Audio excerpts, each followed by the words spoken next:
Hello नमस्कार दोस्तों। I hope आप सभी बहुत अच्छे होंगे। आप सभी की तैयारी काफ़ी शानदार तरीके से चल रही है। आज हम लोग करने वाले हैं अति महत्वपूर्ण प्रश्नों के संग्रह का नेक्स्ट पार्ट। इससे पहले बहुत सारे पार्ट्स ऑलरेडी आ चुके हैं एग्जाम चैनल पे। जिन लोगों ने नहीं देखा है एक बार चैनल पे जाकर विजिट जरूर कर लें।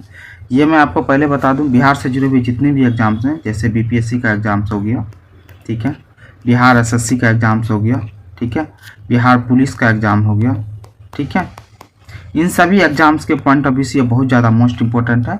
उन्हीं एग्जाम्स में बार बार पूछे गए प्रश्नों के संग्रह का हम लोग संपूर्ण व्याख्या कर रहे हैं और उनसे भी जुड़ा हुआ जितने भी मुख्य तथ्य हो सकते हैं जो एग्जाम से आने की संभावना, उनको हम बताते चलते हैं। चलिए बिना बात की देर के हम लोग करते हैं नेक्स्ट इसका पहला क्वेश्चन। पहला क्वेश्चन बोल रहा है, भारत का कौन सा प्रमुख बंदरगाह दीनदयाल बंदरगाह के नाम से जाना जाता है।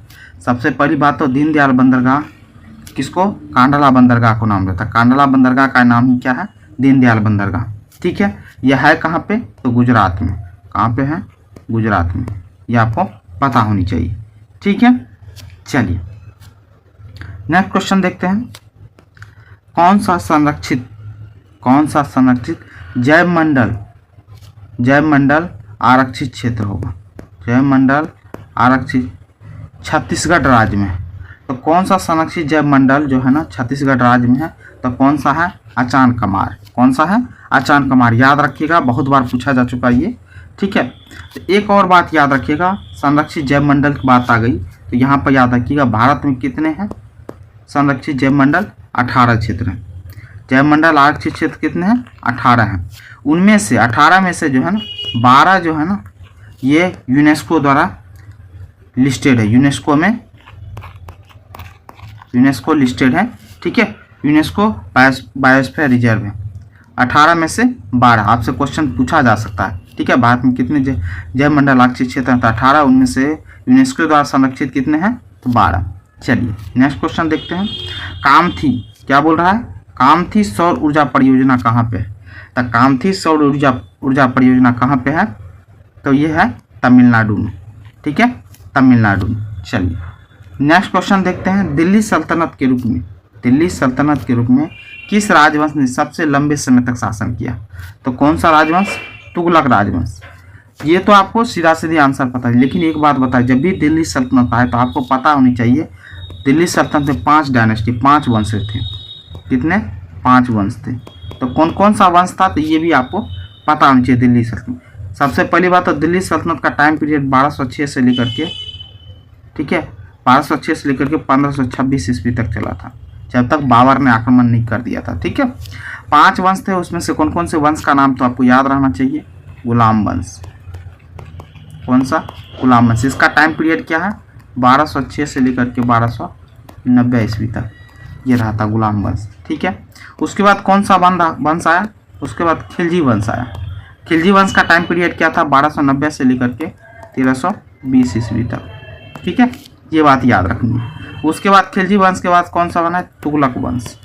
और तुगलक वंश का टाइम पीरियड क्या था, 1320 से लेकर के 1414 ईस्वी तक, ठीक है। तुगलक वंश के बाद सैयद वंश, ठीक है।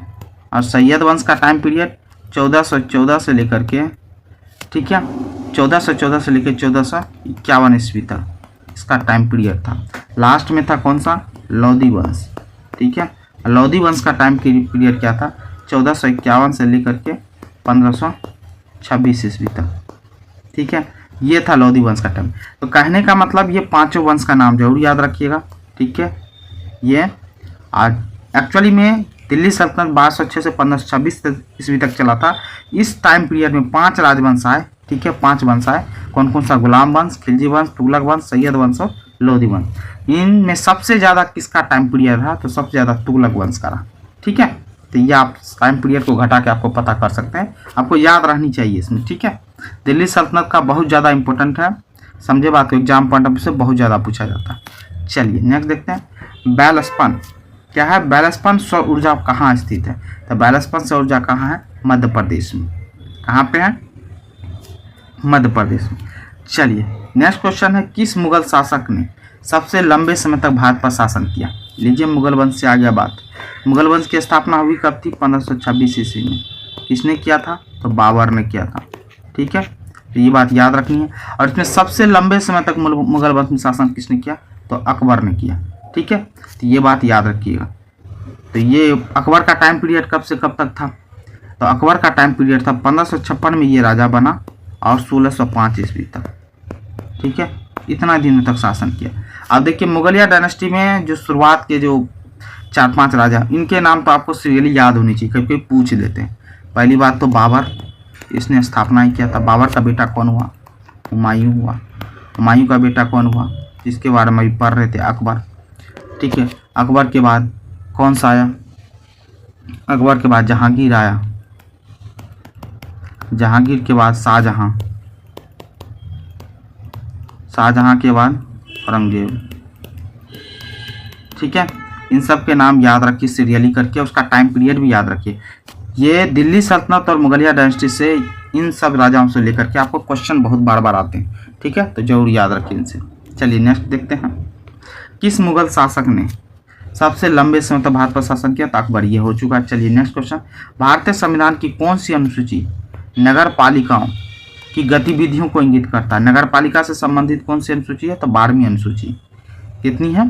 तो 12वीं अनुसूची में है। ये कौन सा 74वां संविधान संशोधन? याद रखना, ये भी क्वेश्चन पूछता है। 74वां संविधान संशोधन कब? 1974 ईस्वी में, सॉरी 1994 ईस्वी में। ठीक है, ये बात याद रखना। और कितने विषय क्षेत्र थे? 18 विषय क्षेत्र थे। किसमें? नगर पालिका में। ठीक है, चलिए नेक्स्ट देखते हैं। किसने पूरा, क्या बोल रहा है? पूरा योजना का सुझाव दिया था। पूरा योजना का सुझाव देता है एपीजे अब्दुल कलाम। एक्चुअली में पूरा है क्या?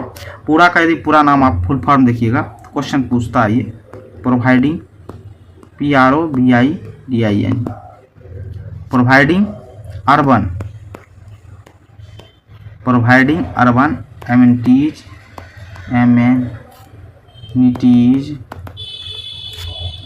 In rural area. ठीक है, ये इसका फुल फॉर्म है। ठीक है, ये एपीजे अब्दुल कलाम द्वारा इस योजना का सुझाव दिया गया था। ठीक है, चलिए नेक्स्ट देखते हैं। किस देश के संविधान से समवर्ती सूची, याद रखिएगा समवर्ती सूची का विचार भारतीय संविधान में अपनाया गया? कहाँ से लिया गया समवर्ती सूची? ऑस्ट्रेलिया से लिया गया। आपको तो वैसे भी याद होनी चाहिए भारतीय संविधान में किन किन देशों से लिया गया है।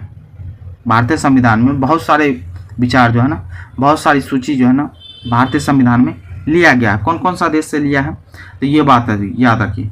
मौलिक अधिकार को लेकर के तो याद रखिए, जो मेन पॉइंट है वो हम बताते चले। मौलिक अधिकार ये कहाँ से लिया गया है? तो USA से। इसी तरह है एक मौलिक कर्तव्य, ये किस से लिया गया है? USR, रसिया, USSR, रसिया, रूस, याद रखिए रूस से लिया गया है। ठीक है, संविधान संशोधन कहाँ से लिया गया है? तो साउथ अफ्रीका से। ठीक है, और क्या जा सकते हैं? प्रस्तावना की भाषा ये भी कहाँ से लिया गया? ऑस्ट्रेलिया से। ठीक है, आपको याद रखनी है। नीति निर्देशक तत्व ऑलरेडी आपको पता होगा, नीति बहुत बार पूछा जा चुका है। नीति निर्देशक तत्व ये आयरलैंड से। ठीक है, तो इस टाइप से आप याद रख सकते हैं। नेक्स्ट क्वेश्चन है, भारत के किस राज्य में सबसे अधिक संख्या में कार्यान्वित विशेष आर्थिक क्षेत्र है?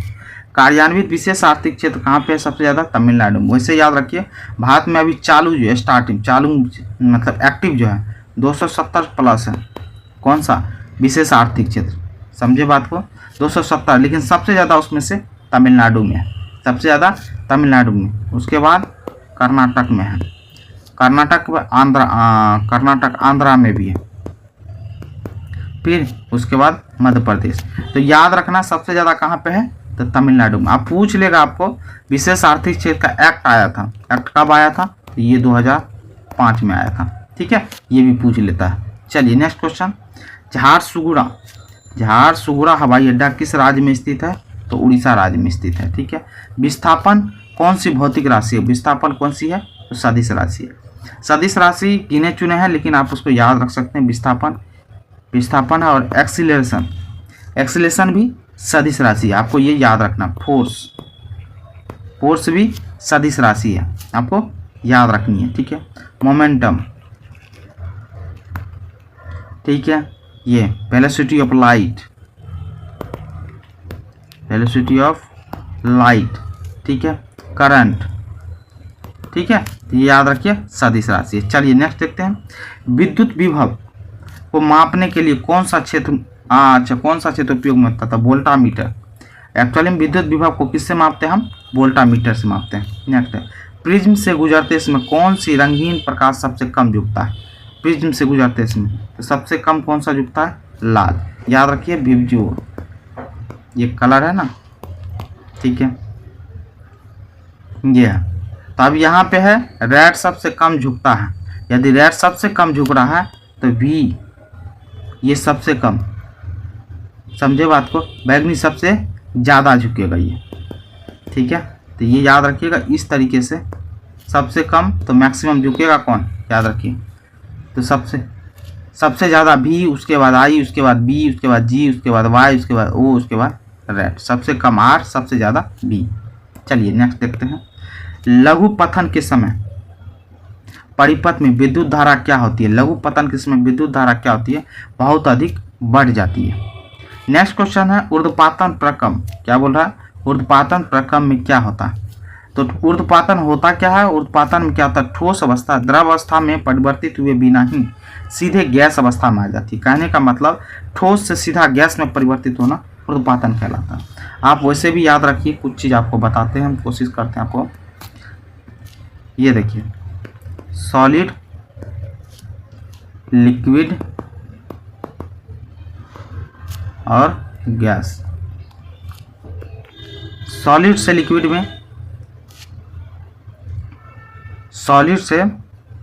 में ये मेल्टिंग होता है। क्या होता है? मेल्टिंग, गलना होता है, ठीक है। यदि लिक्विड से सॉलिड में जाएगा, ठीक है, इसको बोलते हैं फ्रीजिंग। क्या बोलते हैं? फ्रीजिंग बोलते हैं, ठीक है। आप देखिए, लिक्विड से गैस में बदलना, ये वाष्पीकरण आप सुनते हैं, वेपोराइजेशन बोलते हैं, ठीक है, समझ गए बात को। गैस से लिक्विड में बदलना, गैस से यदि लिक्विड में बदलेगा तो उसको कंडेंसेशन बोलते हैं, ठीक है, ये बात याद रखिएगा। और यहाँ से सॉलिड से सीधा गैस में जो बदलता है, ऑलरेडी आपको बता चुके हैं कौन सा, ऊर्ध्वपातन में होता है। कौन सा होता है? ऊर्ध्वपातन। चलिए नेक्स्ट देखते हैं। कोलाइड क्या है? कोलाइड क्या? एक विषमांगी मिश्रण होता है। कोलाइड क्या है? एक विषमांगी मिश्रण। नेक्स्ट क्वेश्चन है, वाष्पीकरण की दर कब बढ़ती है? तो वाष्पीकरण की दर कब बढ़ती है? जब सतह क्षेत्र बढ़ जाता है, ठीक है। गर्म पानी को जब काफ़ी बड़े बर्तन में रखोगे तो वो जल्दी ठंडी हो जाती है। तो कहने का मतलब वही है, वाष्पीकरण की दर कब बढ़ जाएगी? जब सतह का क्षेत्र बढ़ जाएगा तब, ठीक है। नेक्स्ट है, साबुन का सह उत्पाद क्या है? साबुन का सह उत्पाद क्या है? ग्लिसरॉल है। नेक्स्ट क्वेश्चन, किसमें लिंग गुणसूत्र का पूर्ण युग्म होता है? तो पुरुष और स्त्री के बारे में पूछ रहा है, किसमें लिंग गुणसूत्र पूर्ण युग्म होता है? केवल लड़कियों में जो होता है ना, लिंग गुणसूत्र पूर्ण युग्म में होता है। नेक्स्ट है कॉलीफॉर्म क्या है? तो कॉलीफॉर्म क्या होता है? जीवाणुओं के समूह को बोलते हैं कॉलीफॉर्म, ठीक है। नेक्स्ट देखते हैं, रंगीन प्लास्टिड, प्लास्टिक नहीं होगा, प्लास्टिड होगा, ठीक है। प्लास्टिड तो किस रूप में जाना था? रंगीन प्लास्टिड को बोला जाता है ल्यूकोप्लास्ट बोलते हैं, याद रखिएगा।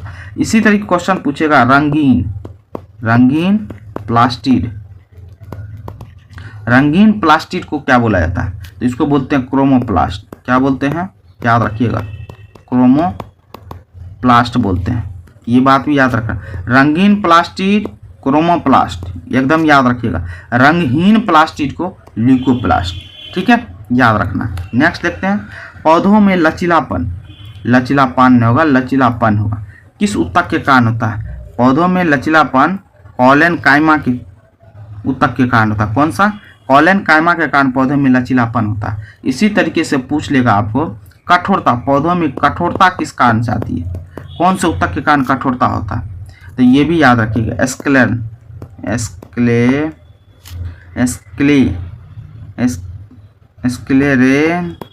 काइमा, स्क्लेरेन काइमा, याद रखिएगा। ये कठोरता आती है, पौधों में पूछेगा कठोरता किस कारण से आती है, तो स्क्लेरेन काइमा उत्तक के कारण, और यदि पूछेगा लचीलापन तो कॉलन काइमा के कारण। क्वेश्चन आपके लिए मोस्ट इंपॉर्टेंट है। नेक्स्ट है पाव रोटी। पाव रोटी जो आप लोग खाते हो, पाव रोटी इडली के लिए आटे के फूलने का कारण क्या होता है? यीस्ट कोशिकाओं में जब वृद्धि हो जाती है तब पाव रोटी इडली के आटे फूलने लगते हैं। नेक्स्ट है ईस्ट में कैसा प्रजनन होता है? ईस्ट में प्रजनन कैसा होता है? तो ये लैंगिक प्रजनन होता है। ईस्ट में कौन सा होता है? लैंगिक प्रजनन होता है। ये थे आज के टॉप 25 प्रश्नों के संग्रह का और उसकी व्याख्या। आई होप ये व्याख्या आपको पसंद आया होगा। पसंद आया तो प्लीज़ को चैनल को लाइक एंड सब्सक्राइब करना है। बाकी all the best, thank you so much.